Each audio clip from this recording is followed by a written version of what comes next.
Welcome to sacred Gurukul. इस video में हम बात करने वाले हैं बिल्डिंग कंस्ट्रक्शन मटेरियल के मल्टीपल चॉइस क्वेश्चन पार्ट 15 के बारे में।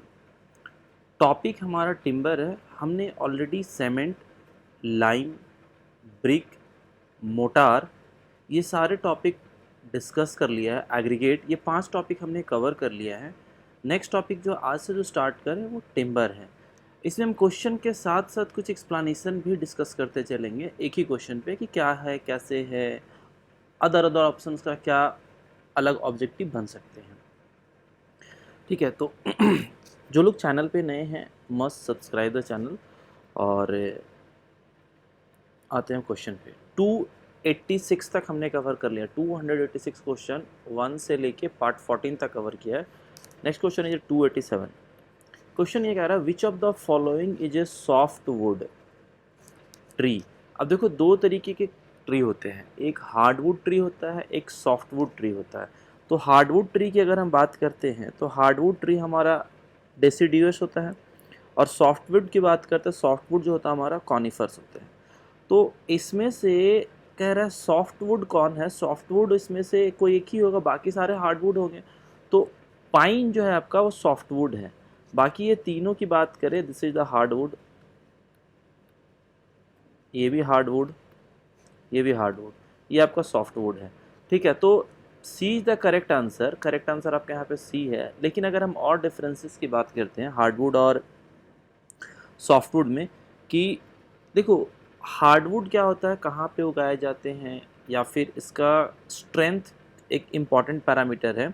या लीव्स की बात करें तो हार्डवुड का जो लीव्स होता है वो ब्रॉड होता है। लेकिन अगर हम बात करते हैं सॉफ्टवुड का, तो सॉफ्टवुड का जो लीव्स होता है वो निडल टाइप का होता है। ठीक है, तो स्केल लाइक लीव्स होता है, एवरग्रीन प्लांट्स होते हैं जो सॉफ्टवुड होता है। बट हार्डवुड जो हमारा एवरग्रीन प्लांट नहीं होता, उनके पत्ते जो होते हैं हर एक साल झड़ जाते हैं, यानी एनुअली उनके सब पत्ते नए पत्ते आ जाते हैं। ठीक है, ये आपका हार्डवुड कहलाता है। रेट ऑफ ग्रोथ की बात करें, हार्डवुड का जो रेट ऑफ ग्रोथ है ना वो काफ़ी स्लो होता है, लेकिन सॉफ्टवुड का जो रेट ऑफ ग्रोथ होता है वो काफ़ी फास्ट होता है। राइट, तो जो सॉफ्टवुड है उसकी डेंसिटी कम होती है, मतलब लेस डेंसर होता है। लेकिन हार्डवुड जो होता है वो काफ़ी ज़्यादा डेंसर होता है, हाईली डेंसर होता है। इसके बाद हम स्ट्रक्चर की अगर बात करते हैं, सेल स्ट्रक्चर का, तो सेल स्ट्रक्चर में हमारा जो हार्डवुड होता है वो मोर कॉम्प्लेक्स कॉम्प्लेक्स ज़्यादा होता है, वर्सटाइल होता है। तो ये सारी चीज़ें हैं। लेकिन अगर हम सॉफ्टवुड की बात करते हैं तो सॉफ्टवुड ज़्यादा सिंपल होता है, मतलब इस तरीके से होते हैं। यूजेज की बात करते हो तो यूजेज आपका हार्डवुड का यूजेज आपको फर्नीचर में हो गया, फ्लोरिंग में हो गया, डेकोरेटिव आइटम में हो गया, म्यूजिकल इंस्ट्रूमेंट्स में हो गए। लेकिन softwood construction, framing, roof trusses हो गया, पेपर प्रोडक्शन हो गया, इस तरीके की चीज़ में, प्लाईवुड हो गया, ओएसबी हो गया, ये सारे में हम लोग सॉफ्टवुड यूज करते हैं। अगर एग्जांपल की बात करते हैं, ओक जो है वो हार्डवुड है, टीक जो है वो हार्डवुड है, महागोनी जो है वो हार्डवुड है, वॉलनट आपका हार्डवुड है, चेरी होता है हार्डवुड है, मैपल हार्डवुड है। तो ये सारे के सारे हार्डवुड में आते हैं। सॉफ्टवुड में आपको एक पाइन ऑप्शन में दिखा, रेडवुड जो होता है वो ऑप्शन आपका सॉफ्टवुड का होता है। फिर FIR जो होता है फिर वो भी आपका सॉफ्टवुड, मतलब डिफरेंट डिफरेंट कैटेगरी आपको बताया, डिफरेंट डिफरेंट डिफरेंसेस बता दिए हैं कि हार्डवुड और सॉफ्टवुड में क्या डिफरेंस है, और कौन कौन से प्लांट और क्या, अगर किस तरह के क्वेश्चंस आते हैं कि डेसिडियस ट्री में कौन से कैटेगरी या कौन से प्रॉपर्टीज होते हैं, कॉनिफर्स में कौन कौन से प्रॉपर्टीज होता है। आई थिंक सो ये चीज़ें आपको एक क्लियर हो गया। Next question, the heartwood of a tree is what. देखो heartwood of a tree की बात कर रहा है क्वेश्चन में, तो ट्री का पहले एक क्रॉस सेक्शन देखते हैं, उस क्रॉस सेक्शन के बाद आप इसका आंसर करना कि इसमें क्या आंसर सही है, या खुद ही कर देना आंसर। राइट, तो इसमें सबसे सही और सुटेबल देखो यहाँ पे क्या होगा।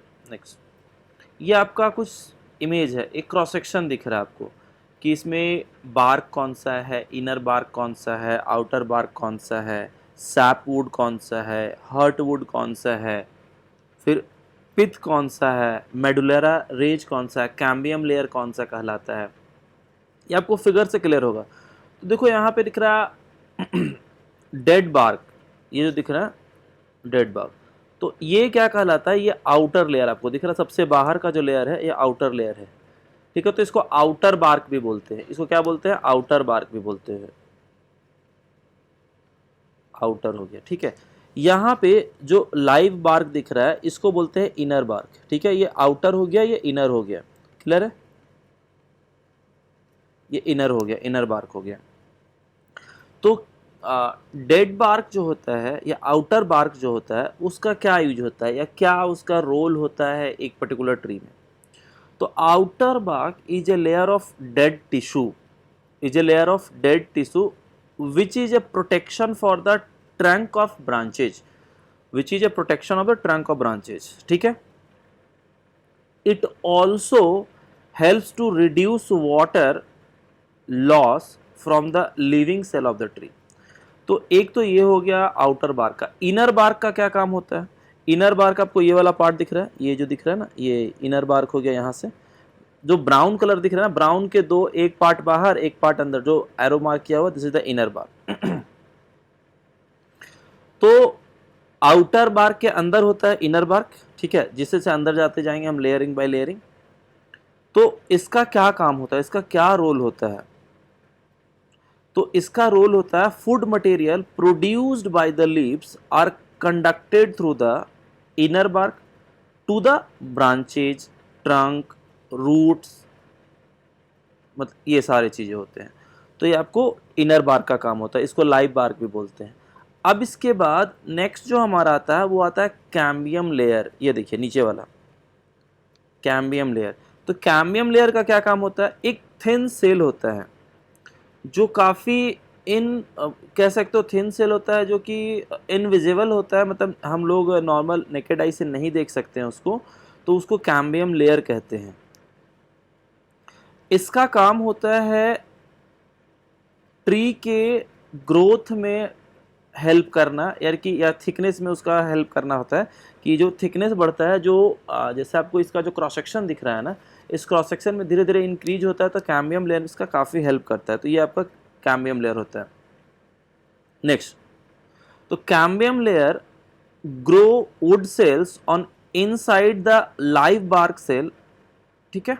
इसके बाद नेक्स्ट आपका आता है, कैम्बियम के बाद आता है, ऊपर आ जाए सैप वुड, यहाँ दिख रहा है सैप वुड, फोर्थ बार outer bark, inner bark, cambium layer, उसके बाद आता है सैप वुड। सैप वुड क्या होता है, sap would is a new would under the cambium layer. जैसे ये कैम्बियम लेयर के अंदर ये तो डेवलपमेंट ग्रोथ होना शुरू होता है ना, लेकिन ये जस्ट नया नया जो वुड होता है वो हमारा सैप वुड कहलाता है, ठीक है। ये क्या कहलाता है, सैप वुड कहलाता है। नेक्स्ट उसके नीचे आगे जो आ गया हर्ट वुड के बाहर होता है, हर्ट वुड उसके बाद आ जाएगा। हर्ट वुड का ग्रोथ रिंग्स आपको यहाँ पे दिख रहा होगा कि इंडिविजुअल जो रिंग जो डेवलप होते हैं ना धीरे धीरे, तो रिंग्स जो डेवलप होते हैं, जैसे क्रॉस सेक्शन जब कट करते हैं हम लोग ट्री का तो सर्कुलर रिंग दिखता है, तो ये ग्रोथ रिंग हो गया, आपको यहाँ दिख जाएगा। फिर उसके नीचे हर्टवुड आता है, ये वाला पार्ट। तो हर्टवुड क्या कहलाता है, हर्टवुड को हम लोग ट्रू वुड भी बोलते हैं, हर्टवुड को ट्रू वुड भी बोलते हैं। Is true would is made up of cell which are actually dead. It provide the strength necessary to support the tree। जो पेड़ को खड़ा रखने के लिए, पेड़ को सीधा रखने के लिए जो सपोर्ट चाहिए या फिर जो स्ट्रेंथ चाहिए, वो हमें किससे मिलता है, हार्टवुड से मिलता है, ठीक है। नेक्स्ट वन आ जाओ आप, हार्टवुड के बाद पित आ जाओ, लास्ट वन, ठीक है। तो ये पित क्या कहलाता है, वो सेंटर में होता है, बहुत ही सॉफ्ट होता है, पल्पी होता है, जो इसका कोई स्ट्रेंथ नहीं होता है, ठीक है।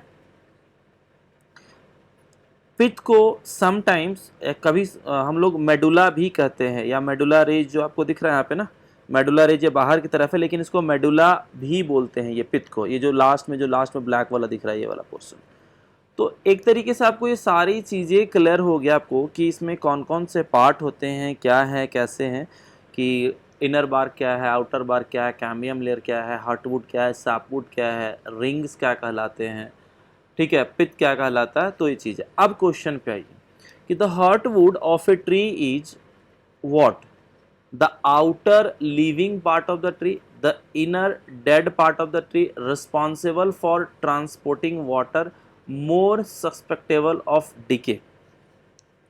इसका आंसर आप खुद ही कर सकते हो, एकदम सिंपल है, क्योंकि आपको अभी सारी चीजें मैंने क्लियर कर दिया कि इसका आंसर क्या हो सकता है। यस और नो? तो सेकंड का आंसर क्या हो जाएगा? जो क्वेश्चन नंबर 288 जो आपका है, उसका आंसर क्या हो जाएगा बताइए? ए, बी, सी और डी। बी इनर पार्ट है, ठीक है, डेड पार्ट है, ठीक है, ये भी अभी तो बताया कि डेड पार्ट होता है, हार्डवुड जो होता है डेड पार्ट होता है स्ट्रेंथ प्रोवाइड करने के लिए, तो ट्री को खड़ा रखने के लिए, स्ट्रेंथ के लिए ये इसका हार्डवुड का काम होता है। तो इनर पार्ट हो गया, डेड पार्ट हो गया ऑफ द ट्री, तो ये B is the correct answer. Outer part और लिविंग पार्ट कौन सा हो गया? लिविंग भी कह रहा है और आउटर भी कह रहा है, तो कैम्बियम लेयर की बात करें या फिर आप इनर आउटर बाग इनर बाग की बात करते हैं, सैपवुड की बात करें, तो ये देखा जाएगा। रिस्पॉन्सिबल फॉर द वाटर तो है ही नहीं, ये भी काट दो, ये भी काट दो और ये भी काट दो, B the correct answer. Next, the process of removing moisture from the timber is called what? देखो, process of removing moisture from the timber is called seasoning. इसमें कोई आंसर मतलब सोचना नहीं है, दिस इज कॉल्ड सीजनिंग। लेकिन seasoning का क्या क्या तरीका है? क्या एक सिर्फ सीजनिंग अगर हम बात करें तो सीजनिंग ही है, और भी कुछ होता है। लेकिन सबसे पहले आप जो ट्री से टिम्बर में कन्वर्ट करने का प्रोसेस में बहुत सारे टर्म्स हैं, ये नहीं कि सिर्फ एक सीजनिंग ही पार्ट है, ये आपका जो कन्वर्जन है वो भी पार्ट है। सबसे पहले क्या, मैं आपको एक एक करके बताता हूँ। देखो, सबसे पहले कोई हमारा ट्री होता है तो सबसे पहले उसको काटते हैं, फेलिंग ऑफ द ट्री कहलाता है। वो ट्री को काटते हैं जो मैच्योर हो गया होता है, ऐसा नहीं कि अनमेच्योर्ड को हम लोग काटते हैं। तो मैच्योर ट्री को कट करते हैं, फेल करते हैं, कट डाउन करते हैं और उसको छोटे छोटे लॉग्स में कन्वर्ट करते हैं, जिससे कि उसका ट्रांसपोर्टेशन आसान हो जाए। तो सबसे पहला क्या हो गया? फेलिंग के बाद होता है जब काट दिया पेड़ को तो उसको ट्रांसपोर्ट करना होता है।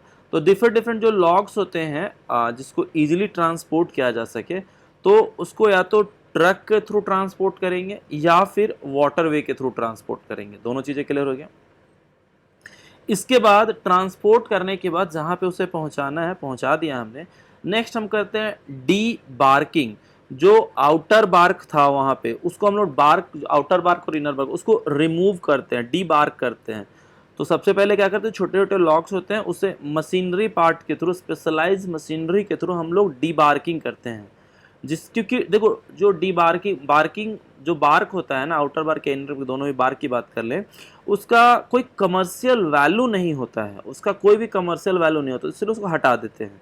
ठीक है, उसके बाद क्या करते हैं, सॉइंग मशीन पे उसको कट करते हैं, डिफरेंट डिफरेंट साइज का कट करते हैं, शेप में, साइज में, जिसमें भी रिक्वायर्ड होता है हमें, डिफरेंट सॉ मशीन में उसको कट करते हैं। चाहे सर्कुलर, मतलब कोई भी हो, उसमें कोई इशू नहीं, सॉ मशीन पे उसको कट किया। कट करने के बाद जिस तरीके का रिक्वायरमेंट है मार्केट में उस तरीके से हमने कट किया। उसके बाद उसको सीजनिंग करते हैं। तो सीजनिंग में क्या होगा, जो आपका क्वेश्चन पूछ रहा है सीजनिंग, उसको ड्राई करना और कुछ नहीं, ड्राइंग या सीजनिंग। तो फ्रेशली जो कट किया हुआ टिम्बर है उसमें से हाई मॉइस्चर कंटेंट को निकाल देते हैं। तो एक अच्छे गुड क्वालिटी के टिम्बर में जो मॉइस्चर कंटेंट अवेलेबल होना चाहिए वो 12 से 15% होना चाहिए। ठीक है, तो 12 से 15% मॉइस्चर कंटेंट अवेलेबल होता है, लेकिन बहुत ज़्यादा मॉइस्चर कंटेंट होता है। मान के चलो कि 50%, 40%, तो उसको हटाना होता है, रिमूव करना होता है सारे मॉइस्चर। क्यों रिमूव करना है? कि जिससे कि श्रिंकेज ना हो सके, वॉपिंग ना हो सके, स्प्लिटिंग ना हो सके, अगर सीजनिंग नहीं करते हैं तो।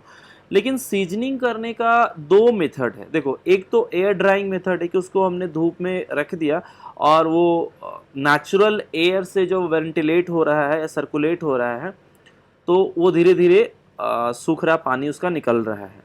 एक तो वो पार्ट है, लेकिन वो बहुत ज़्यादा टाइम लेता है, बहुत ज़्यादा टाइम टेकिंग है। दूसरा होता है किल मेथड। तो किल मेथड में क्या करते हैं, डिफरेंट डिफरेंट मेथड, इसमें भी 2-3 मेथड है।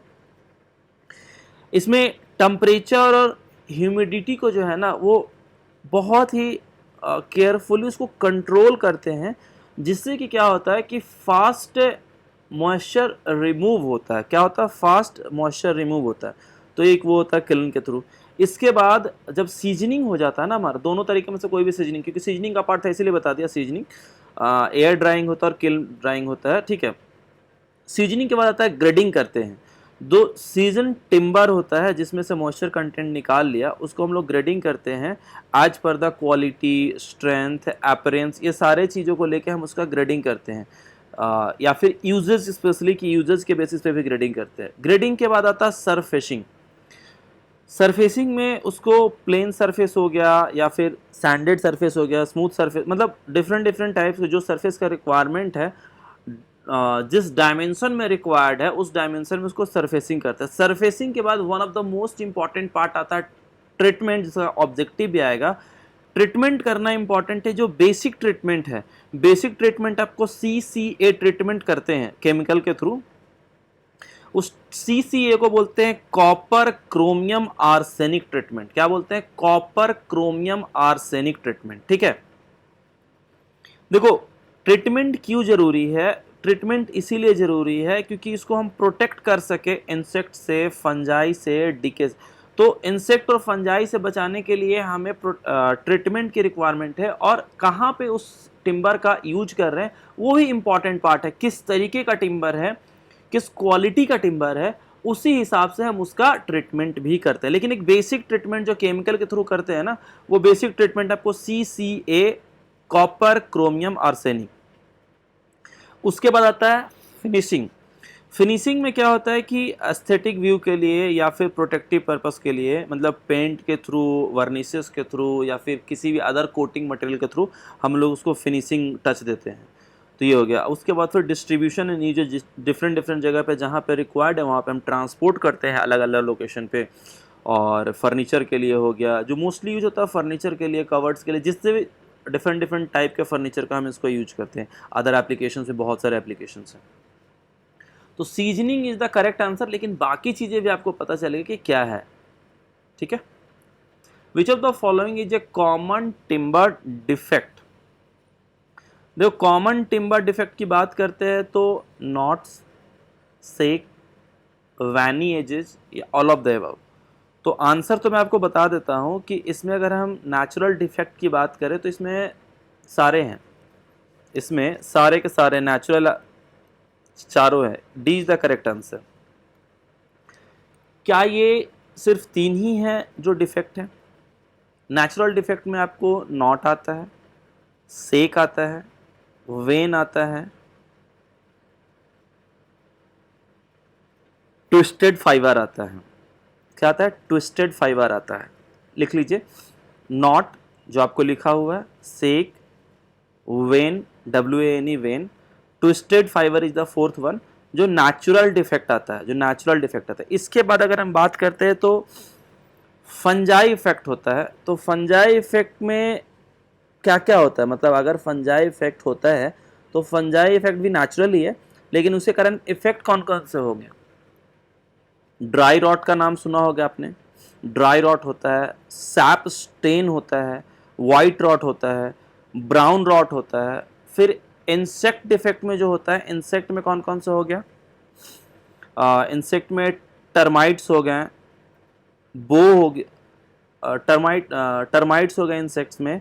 इसके बाद कारपेंटर एंट्स हो गए, छोटे छोटे होल्स हो जाते हैं, बोर्स एंड होल्स, ये हो जाते हैं आपको इंसेक्ट में। फिर आपका आता है कन्वर्जन डिफेक्ट में। क्या होता है? जब हम लोग कटिंग करते हैं ना, सॉइंग की बात करें, सोइंग एंड कन्वर्जन, तो वहाँ पे हमारे पास बो एक इफेक्ट कहलाता है, कप इफेक्ट कहलाता है, ट्विस्ट इफेक्ट कहलाता है।